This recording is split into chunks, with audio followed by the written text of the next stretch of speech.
Eder. Mech. Pallister. La mia vita è totalmente cambiata. Vivo da solo.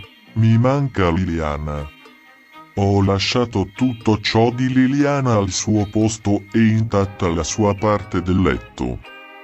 Con l'avvocato Bevilacqua ci siamo opposti all'archiviazione. Vorremmo maggiore chiarezza. Vorremmo capire come e quando è morta Liliana. La procura dice che è lo stesso perché non ci sono reati. Per loro è indifferente la data.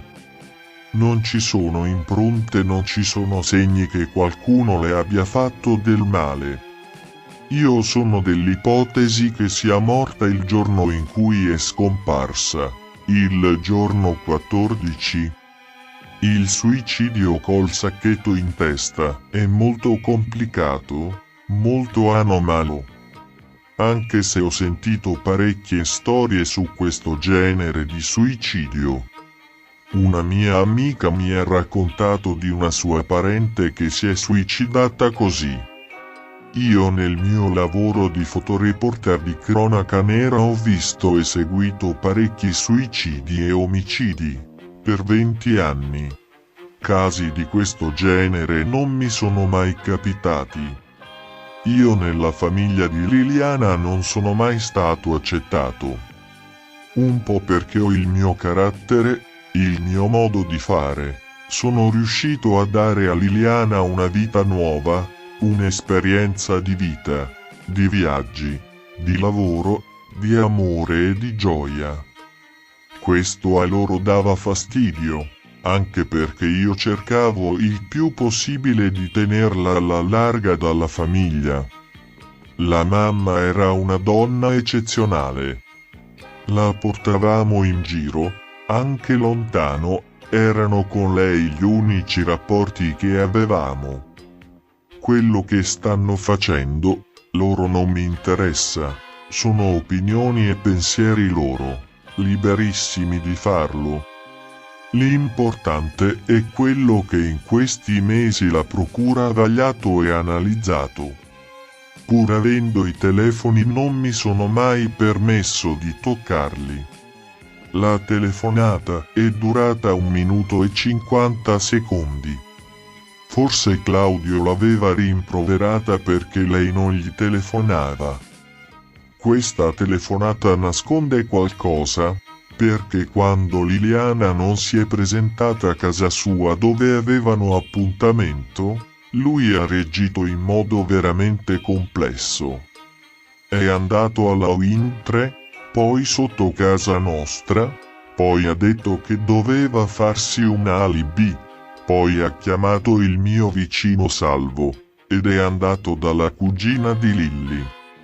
Insomma ha fatto un casino da matti, mi ha fatto pensare. Evidentemente in questa telefonata è successo qualcosa tra lei e Claudio. Io chiedo al signor Claudio di dirci la verità e di dirci cosa si sono detti. Potrebbe spiegare tante cose. Tutto d'un colpo sono diventato un mostro. Mi ha scosso profondamente questo comportamento. Quando avremo delle risposte, se si chiuderanno le indagini o se si andrà avanti, spero che avrò la possibilità di parlare con queste persone. Ho portato degli hard disk perché ero in un momento mentalmente difficile, avevo paura di morire, pensavo di non riuscire ad andare avanti. Il giorno 14 pesavo 90 kg e i primi di marzo 74. Ho lasciato loro gli hard disk, però ho detto loro che potevano guardarli. Non è vero che gli ho dato dei soldi, e non è vero che gli ho detto che Liliana si era suicidata. La cosa peggiore che poteva capitarmi dopo la morte di Liliana. Ho perso anche mio figlio. Il 16 giugno mi fa, non telefonarmi più. Per questo devo ringraziare tutti gli amici.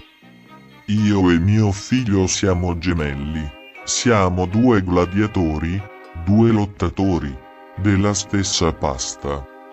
E sono sicuro che se ci vediamo tra qualche giorno ci sorridiamo come sempre. Ora abbiamo bisogno di stare per conto nostro. Ho aiutato mio figlio il 30 dicembre 2021. Lui gridava, papà vieni a prendermi, la ruota davanti è finita in un buco. Ho detto, non ho cavi, non ho niente.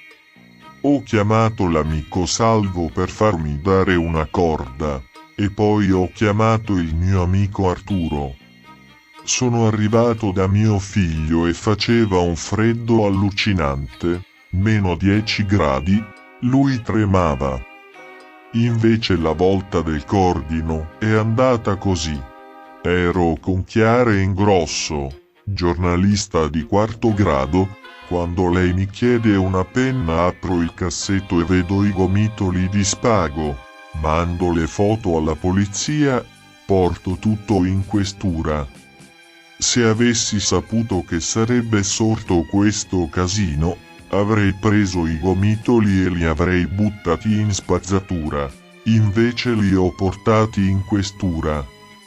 In procura me l'hanno chiesto 100 volte, non avevo nessun interesse a nascondere i gomitoli. Non sarebbe logico. Io sono con la coscienza pulita, non ho niente da nascondere. Assieme cercavamo un'altra casa. Ho chiesto a Lilly di cercare un appartamento verso il centro, con un garage. Il divorzio lo cercava per qualcun altro. Ho sentito il nostro medico, mi ha detto che molte volte piccoli segni diventano sempre più grandi nella decomposizione. Non spetta a me capire se qualcuno le ha fatto del male. Ho perso anche mia figlia, sono stati momenti molto difficili. Mia figlia si bucava ma mi ha detto che ne stava venendo fuori. Mi aveva chiesto anche di accompagnarla a prendere il metadone. Una prima volta è stata salvata per un pelo. Mi hanno chiamato che era in rianimazione. Il 10 ottobre 2010 invece mio figlio mi telefona e mi dice, Natasha non c'è più. Liliana mi è stata molto vicina, mi ha aiutato tantissimo, è un dolore tremendo.